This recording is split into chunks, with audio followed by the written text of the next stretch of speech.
महाबळेश्वर केळघर घाटामध्ये अनेक ठिकाणी दरड कोसळलेली आहे आणि त्यामुळे मोठ्या प्रमाणात दगड आणि माती रस्त्यावर आल्यामुळे हा रस्ता वाहतुकीसाठी धोकादायक बनला आहे। साताऱ्यामधून मेढा मार्गे महाबळेश्वरला जाणारी वाहतूक बराच काळ ठप्प होती।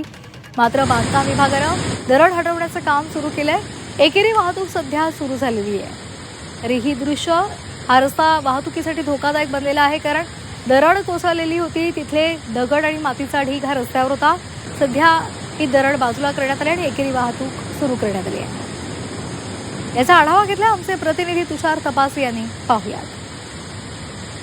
गेल्या 3-4 दिवसापासून महाबळेश्वर मध्ये तुफान पाऊस पडतो आणि त्याच्यामुळे खरं तर अनेक ठिकाणी हा जो मेढा केळघर घाट आहे त्या घाटामध्ये अनेक ठिकाणी दरडी अशा कोसळलेल्या आहेत आणि मोठ्या प्रमाणात माती असेल, दगड असेल, हे रस्त्यावर असा मलबा आलेला आहे।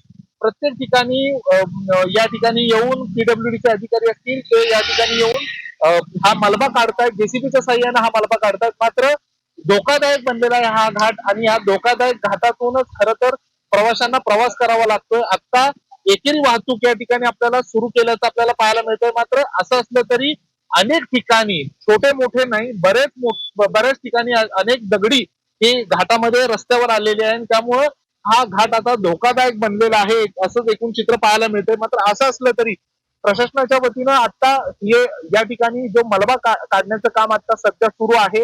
मात्र असं असलं तरी धोकादायकरित्या प्रवास करू नये असं प्रशासनाच्या वतीनं आवाहन नागरिकांना करण्यात आलेलं आहे। त्यामुळे खरं तर जे महत्वाचे ठिकाण आहेत, महाबळेश्वर असेल, कास असेल किंवा पाचगणी महाबळेश्वर, या भागामध्ये फिरताना किंवा या भागात येताना नागरिकांनी काळजी घ्यावी, त्याचबरोबर सुरक्षित प्रवास करावा असे आवाहन प्रशासनाच्या वतीनं करण्यात आलेलं आहे।